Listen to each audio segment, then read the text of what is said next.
All right, well, let's do a preliminary round of emojis for Betty, and I'm going to go off camera, off mic, and I will see you on the other side.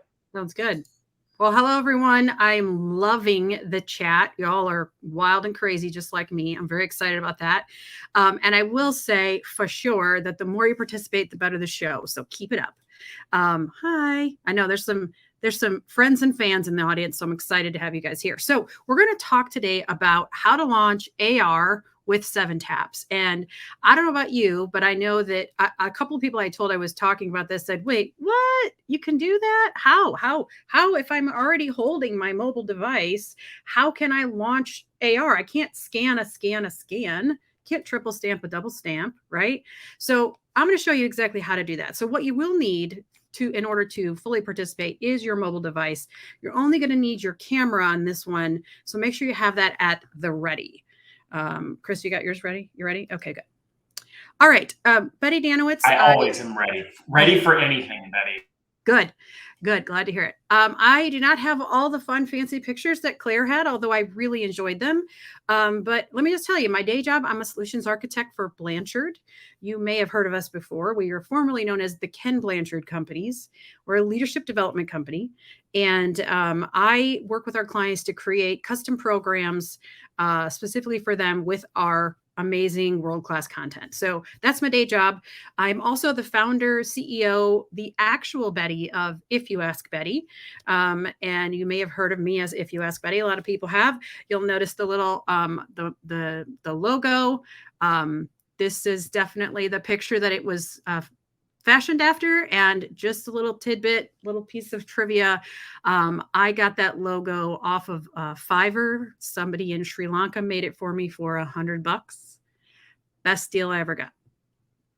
Anyways, that was just extra.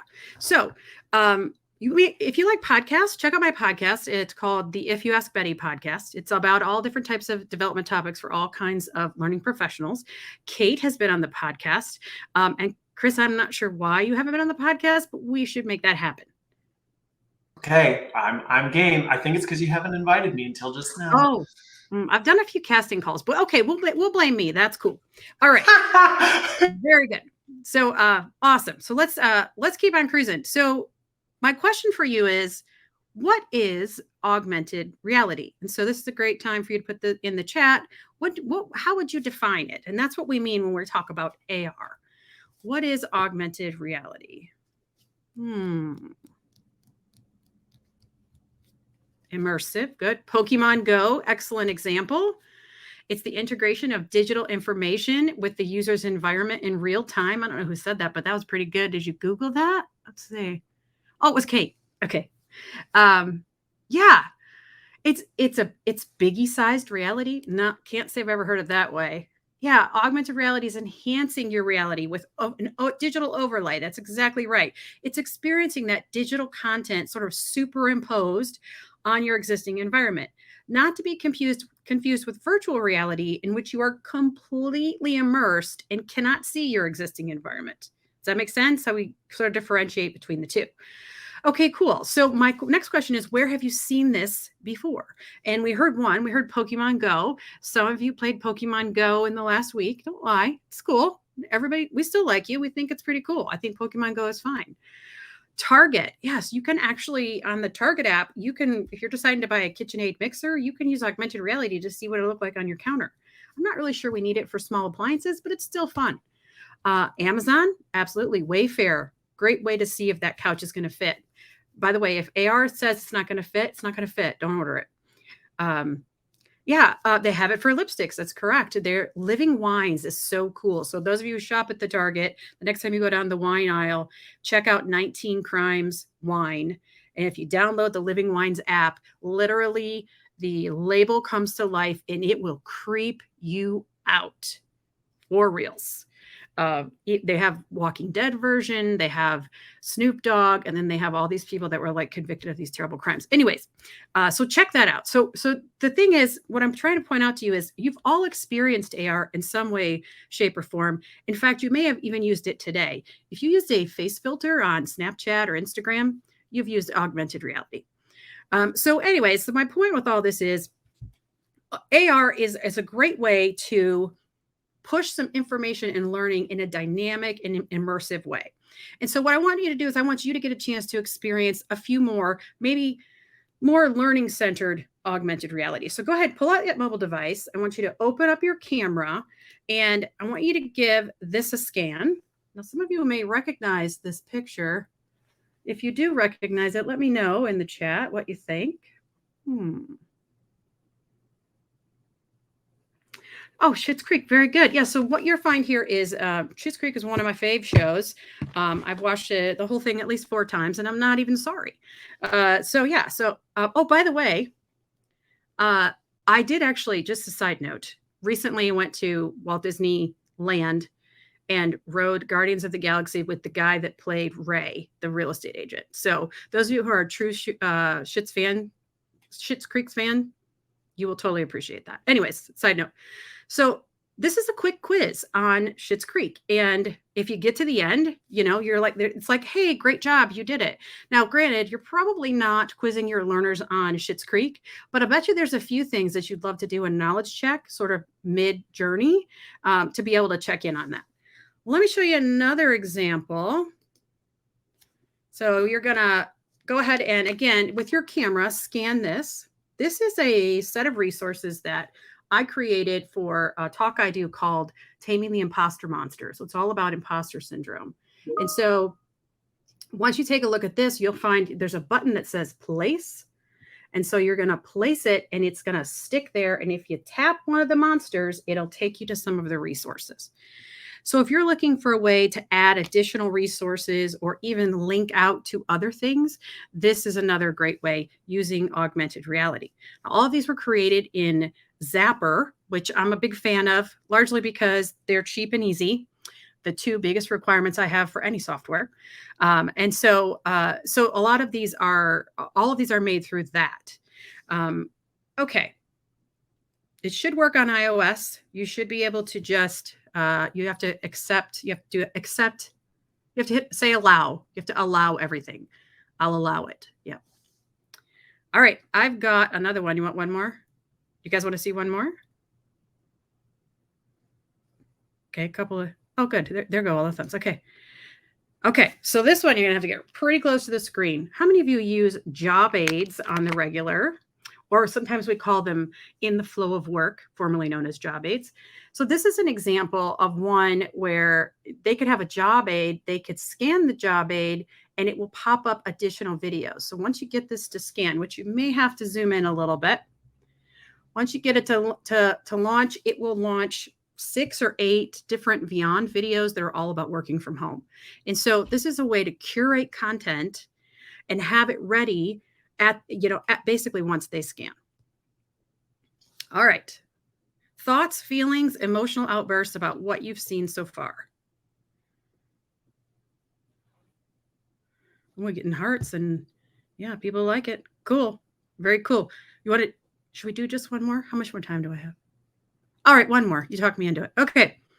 This one is super fun. We actually built this for a scavenger hunt in New Orleans. And so give that a scan. And again, you'll see that place button. And this one is a little bit gamified. So we use this as part of like an augmented reality escape room. And so you have to line up and light the candles that line up with the colors of the tombstones.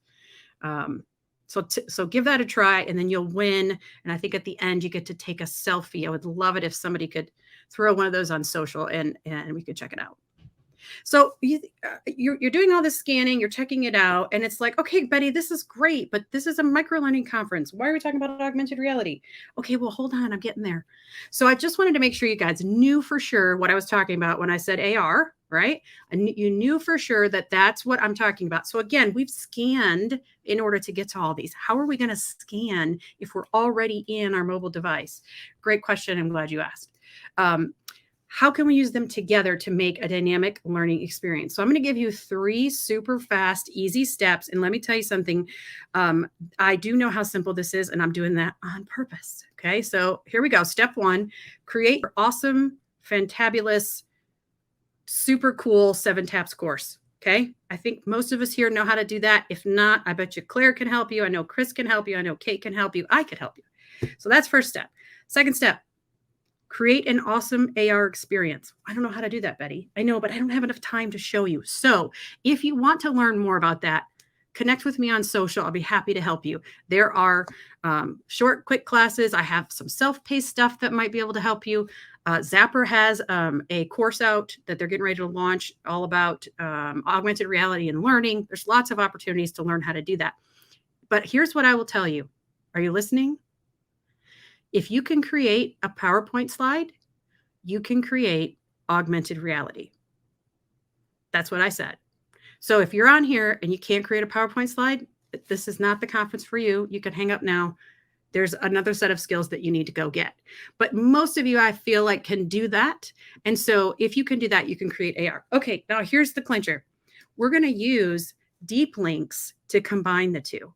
So what's great is when you build an augmented reality experience, you can either render it out, for lack of a better word, or use a QR code as a trigger, or you can actually get a link and you can take that link and put it into 7 taps. So here's an example. You guys ready? You got your phones out? Ready? Here comes another one. Get the camera open. And this is an example of a prototype I built for Blanchard to help with sustainment for our flagship product, SL2. So give that one a scan. Now remember, it's a prototype. So if it asks you to put something in, just go ahead and type in chat. That would be fine. Or test, whatever it is that will move you to the next screen, because the last card is going to give you the augmented reality experience.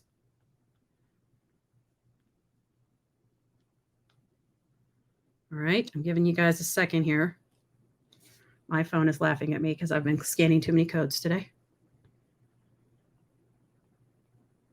Let me know in the chat when you get to it.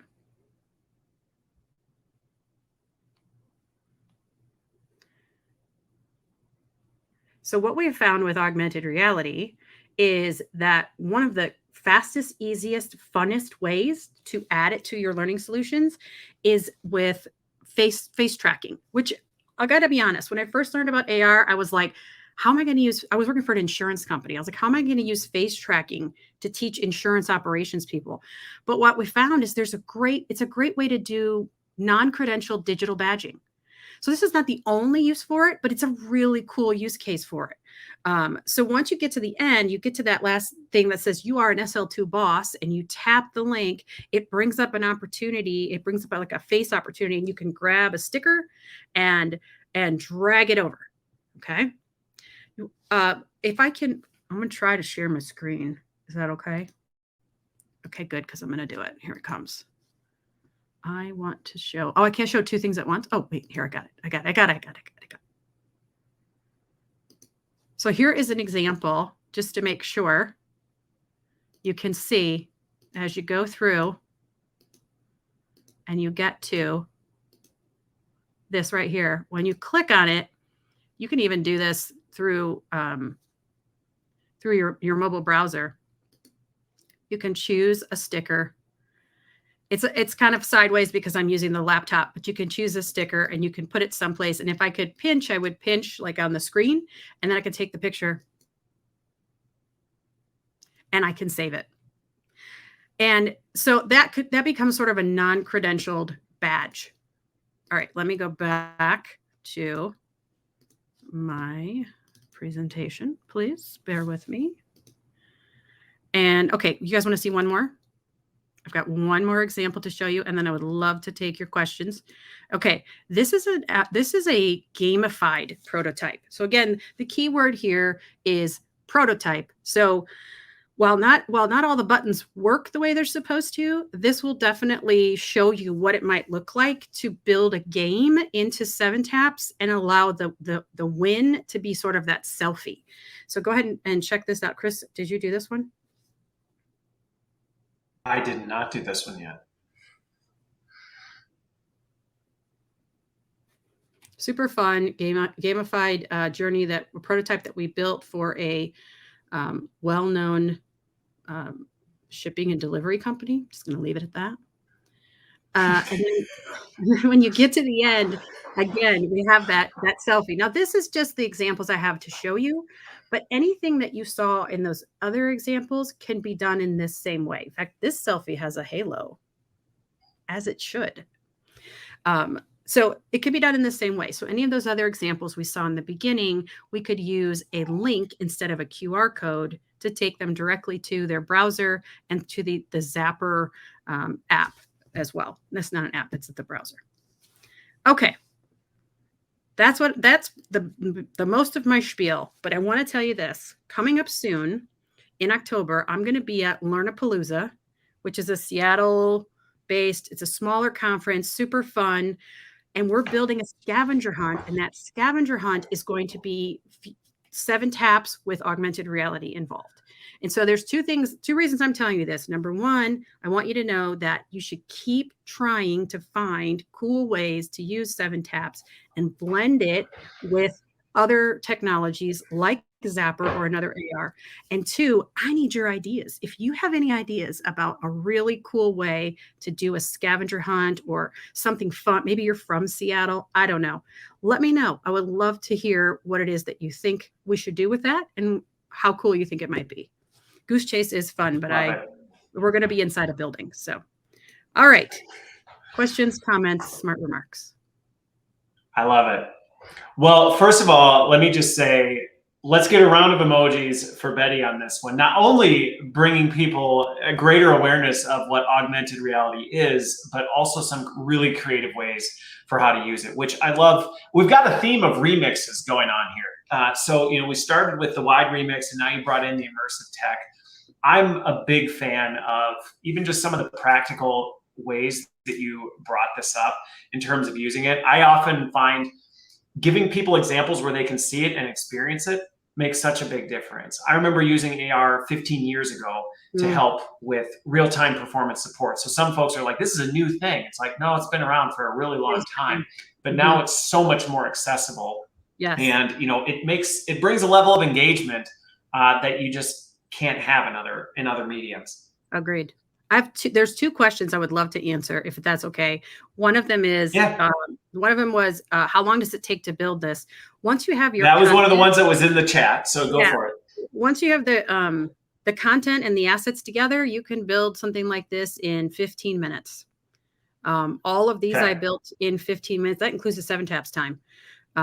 Even faster if you use the AI part of 7 taps. So, building an AR is just as fast. So, so that's that. And another one. I'm glad you talked about that, because I do think sometimes we see some of these really cool tech and it's like, oh, that's outside the reach, or it's just too time consuming to do it. And the fact that really you can put these things together very quickly.